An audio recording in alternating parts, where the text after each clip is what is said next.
News नशा, आदत हर खबर की। दोस्तों नमस्कार, मैं हूं विनीता यादव। अगर आपको लगता है कि चंडीगढ़ के मेयर चुनाव को लेकर के जो सुप्रीम कोर्ट में मुद्दा पहुंचा और वहां से जो फैसला आया उसके बाद तस्वीर बदल जाएगी, तो आज इस वीडियो में आप ये समझिएगा कि किस तरह से एक चोर जब रंगे हाथों पकड़ा जाता है, वो भी लोकतंत्र का चोर, जिसकी कोई माफी नहीं होनी चाहिए और उसे माफी मिली भी नहीं। ऐसे में चंडीगढ़ में जो बीजेपी ने मेयर का पद जीता, अब वो पीछे हट गया, मामला कैंसिल हो गया। उसको रद्द करते हुए फिर सुप्रीम कोर्ट ने यहां पर जो जीतने का व्यक्ति है वो बना दिया गया कुलदीप सिंह को, और इसमें ये व्यक्ति आम आदमी पार्टी का है। ये सब खबर आप जानते हैं, लेकिन क्या वाकई में सुप्रीम कोर्ट ने जो ये फैसला लिया, ये जो सब कुछ तस्वीर सामने निकल के आई, ये आगे किस तरह से चलेगी? क्या 24 का ये जो लोकसभा चुनाव है, इसमें भी क्या कई चोर जो दिखते हैं, जिनकी चर्चा होती है ईवीएम को लेकर पूरे देश में, जैसे एक आवाज गूंज रही है कि ईवीएम नहीं होनी चाहिए, आंदोलन होने शुरू हो गए हैं, धरने प्रदर्शन होने शुरू हो गए हैं, तो क्या उस पर भी कोई कड़ा फैसला सुप्रीम कोर्ट लेगा? क्योंकि ईवीएम पर फैसला आना है।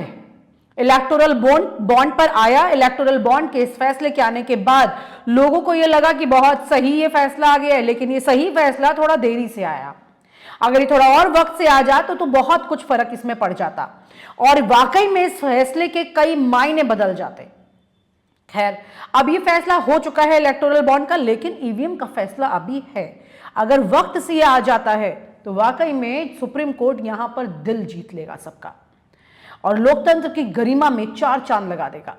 लेकिन अगर यह फैसला अब भी नहीं आया और थोड़ा वक्त और किसी वजह से आगे टल गया, तो कई सवाल खड़े होंगे, क्योंकि लोकतंत्र के सबसे बड़े त्योहार का दिन जल्द अब सामने आ रहा है। लोकसभा चुनाव हो रहे हैं। चुनाव से पहले जिसमें सबसे ज्यादा सवाल देश की जनता के करोड़ों लोगों ने ईवीएम पर उठाया है, उस पर अगर अभी आ जाता है फैसला, फर्क पड़ेगा। यानी कि कुल मिलाकर के जो मेयर चुनाव में हुआ, क्या वो काफी है? अभी जो चुनाव बाकी है लोकसभा का, उसमें सुप्रीम कोर्ट की क्या तस्वीर रहने वाली है, यह समझने की जरूरत है। डीवाई चंद्रचूड़ जो है, उनके कई फैसलों ने लोगों को खुश भी किया और कुछ फैसलों ने निराश भी किया, लेकिन लोगों की काफी ज्यादा उम्मीद है सुप्रीम कोर्ट पर कि उनके फैसलों से लोकतंत्र की हत्या नहीं होगी बल्कि गरिमा बढ़ेगी। जी आइए पहले मैं आपको बताती हूं कि जो ये चंडीगढ़ का मेयर चुनाव हुआ, उसमें कैसे कैसे तस्वीर बदलती चली गई। इससे आपको अंदाजा होगा आने वाली तस्वीर को लेकर कि कैसे लोकसभा में इसका पूरा फर्क पड़ सकता है। क्या सुप्रीम कोर्ट वाकई में ऐतिहासिक फैसला ईवीएम को लेकर देगा? यह सोचने की बात है। आइए पहले एक बार मेयर चुनाव की इन तस्वीरों को समझ लीजिए। 10 जनवरी यूटी प्रशासन ने 18 जनवरी को मेयर चुनाव के लिए अधिसूचना जारी की। 15 जनवरी आम आदमी पार्टी और कांग्रेस ने भाजपा को हराने के लिए गठबंधन की घोषणा की। 16 जनवरी आप और कांग्रेस के नामांकन पत्र वापस लेने पहुंचने के बाद नगर निगम कार्यालय में हाथापाई हुई। आधी रात को पंजाब और हरियाणा हाईकोर्ट ने चंडीगढ़ कांग्रेस प्रमुख एचएस लकी की याचिका पर सुनवाई की, जिसमें एक पार्षद को अवैध रूप से हिरासत में लेने का आरोप लगाया गया। हाईकोर्ट ने रिपोर्ट मांगी। 17 जनवरी हाईकोर्ट ने याचिका खारिज कर दी, क्योंकि यूटी ने दावा किया कि पार्षद अवैध हिरासत में नहीं है और सुरक्षा उनकी मांग पर प्रदान की गई थी। हालांकि अदालत ने स्वतंत्र और निष्पक्ष चुनाव कराने के निर्देश दिए। 18 जनवरी मेयर चुनाव के लिए पहुंचने पर आप और कांग्रेस पार्षदों को प्रवेश की अनुमति नहीं दी गई, जिसके बाद विरोध प्रदर्शन हुआ। पीठासीन अधिकारी के खराब स्वास्थ्य के कारण डीसी ने 6 फरवरी तक मतदान स्थगित किया। आपने 24 घंटे के भीतर चुनाव की मांग करते हुए हाई कोर्ट का रुख किया। 23 जनवरी हाईकोर्ट ने यूटी से 24 घंटे के भीतर अदालत में संभावित चुनाव की तारीख पेश करने को कहा, नहीं तो याचिका पर योग्यता के आधार पर फैसला करने की बात कही। 24 जनवरी हाईकोर्ट ने यूटी प्रशासन को फटकार लगाते हुए 30 जनवरी को सुबह 10 बजे मेयर चुनाव कराने का आदेश दिया। 30 जनवरी मेयर चुनाव में भाजपा ने गठबंधन को हराया। मनोज सोनकर मेयर बने। आपने पीठासीन अधिकारी पर 8 वोट को अमान्य करार किए जाने के आरोप लगाते हुए हाईकोर्ट का रुख किया। 31 जनवरी चुनाव में धांधली का आरोप लगाते हुए आम आदमी पार्टी ने पंजाब और हरियाणा का रुख किया। फिलहाल तुरंत राहत नहीं मिली है। अदालत ने चंडीगढ़ प्रशासन को नोटिस जारी किया है और 3 हफ्ते में जवाब मांगा है। 5 फरवरी आम आदमी पार्टी ने सुप्रीम कोर्ट का रुख किया। एससी ने पीठासीन अधिकारी अनिल मसीह की आलोचना की और कहा कि यह स्पष्ट है कि उसने बैलेट पेपरों को विकृत किया। यह लोकतंत्र का मजाक है, हत्या है। इस आदमी पर मुकदमा चलाया जाना चाहिए। 19 फरवरी को सुनवाई तय की गई। 18 फरवरी सुप्रीम कोर्ट में सुनवाई से एक दिन पहले मनोज सोनकर ने मेयर पद से इस्तीफा दे दिया। इसके साथ ही आम आदमी पार्टी के 3 पार्षदों ने पार्टी छोड़ दी और भाजपा में चले गए। 19 फरवरी सुप्रीम कोर्ट ने अनिल मसीह को फटकार लगाई, बैलेट पेपर मंगवाए और 20 फरवरी को सुनवाई तय की। 20 फरवरी चंडीगढ़ मेयर चुनाव पर मंगलवार को सुप्रीम कोर्ट ने ऐतिहासिक फैसला सुनाया। चीफ जस्टिस डीवाई चंद्रचूड़ की अध्यक्षता में 3 सदस्यीय बेंच ने आदेश दिया है कि मेयर चुनाव में अमान्य किए गए 8 बैलेट पेपर मान्य माने जाएंगे, जिसके बाद आम आदमी पार्टी के कुलदीप कुमार को मेयर घोषित कर दिया गया। तो ये तो पूरी जानकारी थी मेयर चुनाव की, किस तरह से पूरा मामला पलट गया, कैसे धांधली करते हुए चोर पकड़ा गया और चोर के पकड़े जाने के बाद फिर उस पर सजा भी हुई, किस तरह से लोकतंत्र की गरिमा यहां बचाई गई, बावजूद इसके ये जानने के कि बीजेपी ने कैसे आखिरी वक्त में सुप्रीम कोर्ट में तारीख के एक दिन पहले कुछ लोगों को अपने हिस्से में ले लिया, निगम पार्षदों को, और उसके बाद सुप्रीम कोर्ट ने ना सिर्फ इस मामले में लोकतंत्र की हत्या हुई ये कहा, बल्कि आम आदमी पार्टी के ही व्यक्ति को वहां पर मेयर घोषित कर दिया।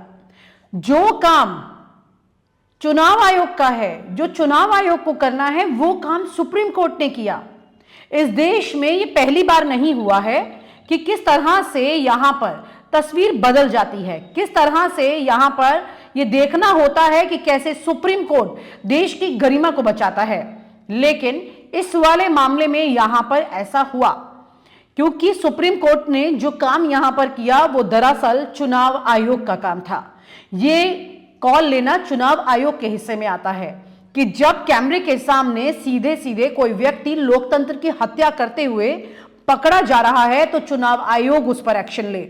लेकिन चुनाव आयोग को अब लोगों ने केचुआ आयोग कहना भी शुरू कर दिया है और इसी वजह से लोगों का विश्वास अब चुनाव आयोग पर नहीं है बल्कि सुप्रीम कोर्ट पर नजरें लगी हुई हैं। पहले आप वो तस्वीरें देखिए जिसमें ईवीएम को लेकर पूरे देश में कई जगह पर आंदोलन छिड़ा हुआ है और उसके बाद आप ये अंदाजा लगाइए कि ईवीएम का मुद्दा कितना बड़ा है कि इसे इसी चुनाव से पहले सुप्रीम कोर्ट में होना चाहिए और इस पर कोई बड़ा फैसला आना चाहिए। पहले इन तस्वीरों को देखिए।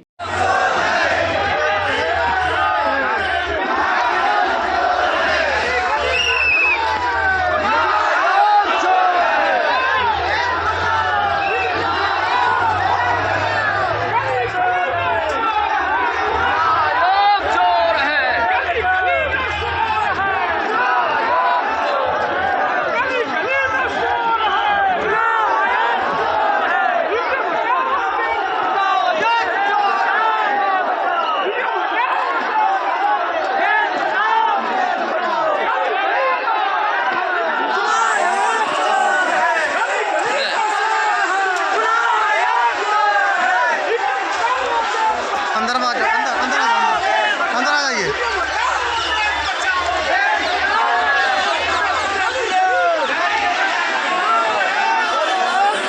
और अब जरा आप सुप्रीम कोर्ट की उस तस्वीर को देखिए जिसमें लोकतंत्र की हत्या होने से बचाया गया, जिसमें उस लोकतंत्र के चोर को पकड़ा गया, उससे सवाल पूछा गया और उसने फिर जवाब दिए कि कैसे वो उन कागजों पर निशान बना रहा था।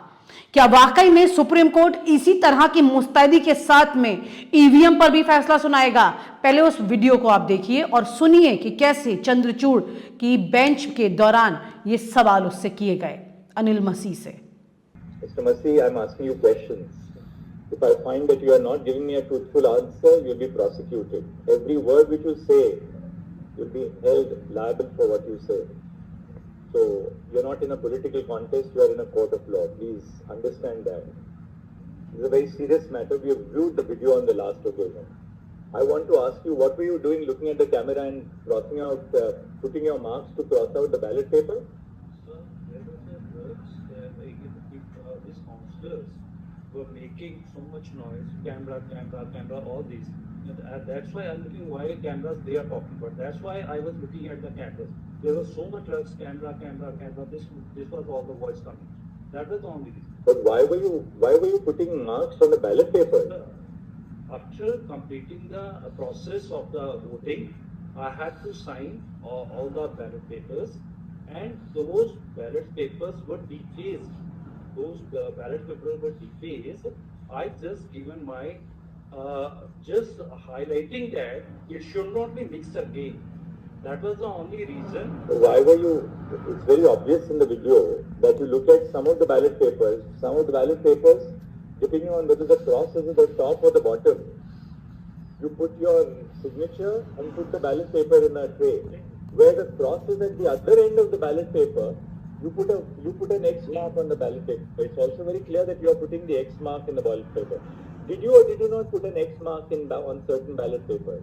So, no, what I'm saying, sir. Please answer my question. I'm answering. Did you first answer yes or no? Did you put an X mark on certain ballot papers or did you not put it? Yes, I marked on the defaced. Alright, how many ballot papers did you put an X mark on? It was around 8, sir.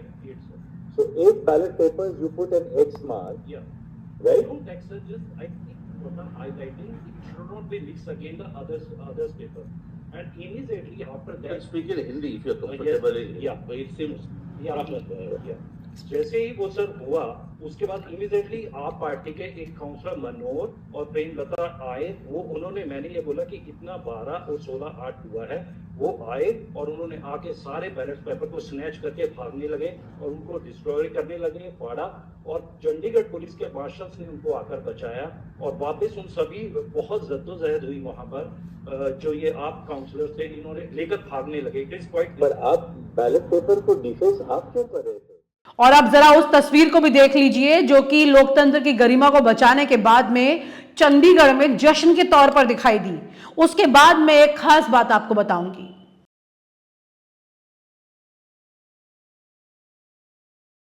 तो आपने वो तस्वीर भी देखी कि किस तरह से लोकतंत्र की हत्या करने की कोशिश की गई, फिर आपने वो तस्वीर देखी जिसमें लोकतंत्र की हत्या होने से बचाया गया, और फिर आपने वो तस्वीर देखी जिसमें लोकतंत्र को बचाने की खुशी जाहिर करते हुए लोग दिखाई दिए।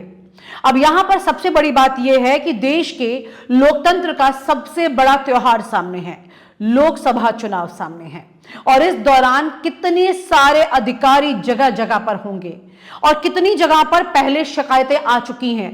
उस तस्वीर को भी देखिए कि कैसे जगह जगह से शिकायतों का अंबार चुनाव के दौरान आया है सामने, और कई बड़े नेताओं ने इसको लेकर के अपनी बात भी सामने रखी है कि लोकतंत्र को बचाइए। लेकिन चुनाव आयोग यहां पर सुस्त होकर सोता रहा। चुनाव आयोग ने कुछ नहीं किया। सुप्रीम कोर्ट ने कई बार चुनाव आयोग को भी लताड़ा है, लेकिन उसकी चमड़ी पर इसका असर नहीं होता है। लेकिन पहले आप वो तस्वीर देखिए जिसमें लोकतंत्र को जगाने का काम तमाम बड़े नेताओं ने किया। लोगों के बीच में अविश्वास पैदा किया है, और डेमोक्रेसी में ये सबसे खतरनाक बात है कि हम अविश्वास हो जाए किसी चीज का। ये मशीन विश्वास पैदा नहीं कर रही है। हो सकता है टेक्नोलॉजी ठीक हो, सही हो, लेकिन कहीं ना कहीं जनता में अविश्वास है इस बात को लेकर के। इसलिए हम इस पक्ष में हैं, बैलेट से वोट पड़ना चाहिए। और आपको याद होगा इलेक्शन कमीशन ने मुझे नोटिस दिया था कि किस आधार पे आप ये बात कह रहे हो कि वोटर लिस्ट में पर्टिकुलर लोगों का वोट काटा गया। याद है, वो मुस्लिम का वोट काटा गया। मैंने स्टेटमेंट दिया था उस समय, इलेक्शन कमीशन ने नोटिस दिया था मुझे। मैंने 18,000 विद एफिडेविट जो वोट काटे गए थे वो इलेक्शन कमीशन को भेजे थे। आज तक इलेक्शन कमीशन ने उन अधिकारियों के खिलाफ कोई कार्रवाई नहीं की। भारत के लोग एक बहुत बड़ी संस्कृति, हमारा कल्चर 3,000 4,000 साल पुराना है। डर के मत बैठो, खड़े हो, आप अपना कर्म करो, तुम लोग अपना कर्म करो। कई लोगों को इस देश के अंदर लगता है कि अब तो ईवीएम में गड़बड़ी हो गई, वोट डाल के क्या फायदा है। भगवान कह रहा है बिल्कुल नहीं, वोट डालने जाओ, ईवीएम को मैं संभाल लूंगा। सारे जने वोट डालने जाओ, कोई बिना वोट के मत रहना। वोट डालने जाओ, आवाज उठाओ, प्रदर्शन करो, इनके खिलाफ खड़े हो, भगवान तुम्हारे साथ है। जैसे भगवान ने इनको बेनकाब किया चंडीगढ़ के चुनाव में, भगवान आने वाले समय में भी इनको बेनकाब करेगा और सत्य का साथ देगा। ये सारी तस्वीरें देखने के बाद आप ये समझ सकते हैं कि किस तरह से लोकतंत्र की हत्या करने की कितनी बार कोशिशें की गई हैं, और ये कोशिशें कई बार पूरी तरह से सफल भी हुई हैं। अब ये आलम है कि देश के चुनाव आयोग पर ना किसी नेता को खास विश्वास रहा है, ना जनता को विश्वास रहा है। ऐसे में सुप्रीम कोर्ट का दरवाजा खटखटा रही है ईवीएम मशीन। ईवीएम मशीन पर अगर सुप्रीम कोर्ट ने एक ऐसा फैसला सुना दिया जो कि ऐतिहासिक होगा लोकतंत्र को बचाने के लिए, वाकई में इस फैसले के बाद यह कहा जाएगा कि देश में सुप्रीम कोर्ट देश की मर्यादा को बचाने के लिए ऐतिहासिक कदम हमेशा उठाता रहा है। इस पर नजर रखने की जरूरत है। क्या वाकई में chief justice of India DY Chandrachud इतने बड़े फैसले को इतनी खूबसूरती से लेंगे? और जाहिर सी बात है, जब वो इस फैसले को लेंगे और जनता के हक में लेंगे तो उनकी वाहवाही होगी। लेकिन वहीं पर अगर ईवीएम को उन्होंने किसी तरह से पाक साफ निकाल दिया तो जनता की क्या राय रहेगी, वो आप हमारे इस मैसेज बॉक्स में जरूर लिखकर भेजिएगा। न्यूज़ नशा के मैसेज बॉक्स में आप ये लिखिए कि क्या वाकई में आप ये चाहते हैं कि ईवीएम के फैसले को सुप्रीम कोर्ट में इस तरह से सुना जाए और उस पर इस तरह से फैसला आए कि आपका विश्वास इस देश के लोकतंत्र पर बना रहे। और आप हमसे जुड़े रहने के लिए सब्सक्राइब करें YouTube पर, फॉलो करें Twitter पर और लाइक करें Facebook पर। और ज्यादा जानकारी के लिए आपको टाइप करना होगा सिर्फ न्यूज़ नशा।